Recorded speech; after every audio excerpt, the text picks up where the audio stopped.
పరిశుద్ధాత్మ నీ మీదికి వచ్చును, సర్వోన్నతుని శక్తి నిన్ను కమ్ముకొను కనుక పుట్టబో శిశువు పరిశుద్ధుడై దేవుని కుమారుడనబడును.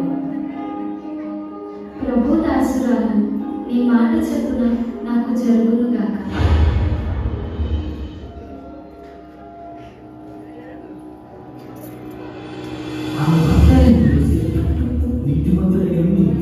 ఆమెను అవమానపరచబడి రహస్యముగా ఆనందించి అతడు ఈ సంగతులను గురించి ఆలోచన చేయించుండగా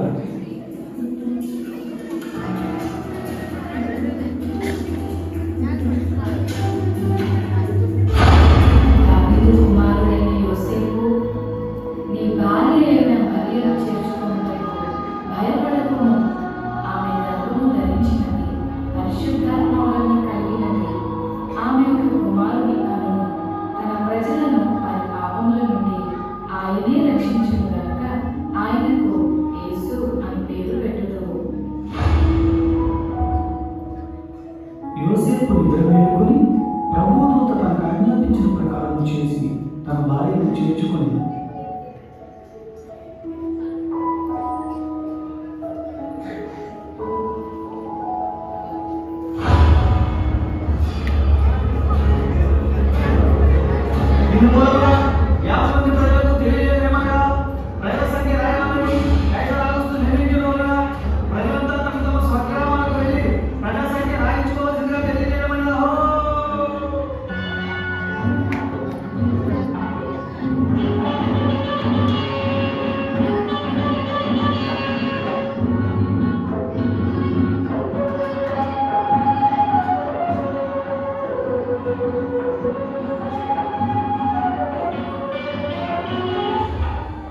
అమ్మా, నా భార్య వినిపించలేదు. మీ ఇంట్లో కొంచెం స్థలం ఇస్తారా? క్షమించండి అయ్యా, మేము చాలా మంది ఉన్నాం, మా ఇంట్లో స్థలం లేదు.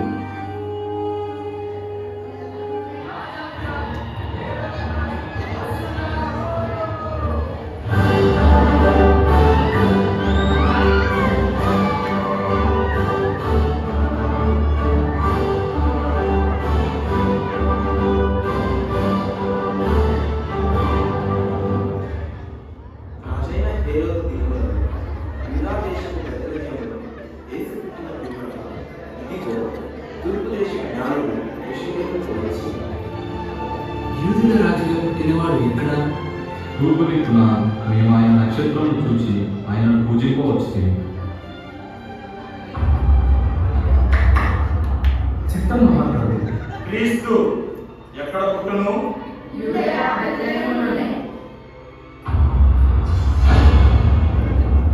సరే, మీరు వెళ్ళి ఆ శిశువు విషయమై జాగ్రత్తగా తెలుసుకునగానే నేను వచ్చి ఆయన పూజించినప్పుడు నాకు వర్తమానం తండ్రి.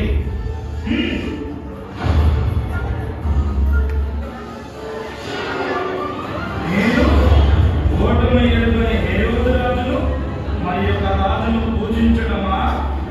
అసంభవం.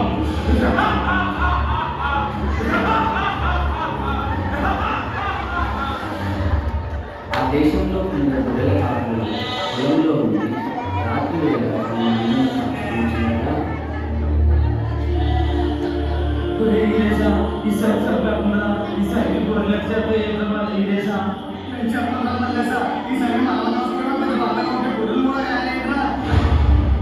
భయపడకుడి, ఇదిగో ప్రజలందరికీ కలగబో మహా సంతోషకరమైన సువర్తమానము నేను నీకు తెలియజేయుచున్నాను.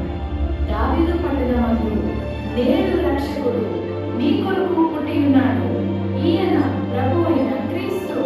దానికిదే మీ కానువాడు ఒక శిశువు మట్టి గుడ్డలతో చుట్టబడి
అపవాది చేతుల్లో బందీలుగా ఉన్న ప్రతి మానవుని రక్షించుటకు దేవాది దేవుడు ఈ లోకానికి ఎన్నో గ్రహాలు, ఖండాలు, దేశాలు దాటుకుంటూ పాపంలో కూరుకుపోయిన నిన్ను రక్షించడానికి తన ఏకైక ప్రియ కుమారుడైన యేసయ్యను మానవునిగా ఈ భూమిపై నీ కొరకు పంపాడు.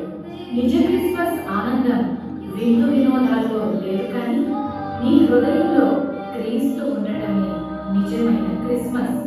ఈ నిజ క్రిస్మస్ ఆనందం నీవు కూడా పొందుకోవాలని ఈ మా చిన్ని ప్రయత్నం.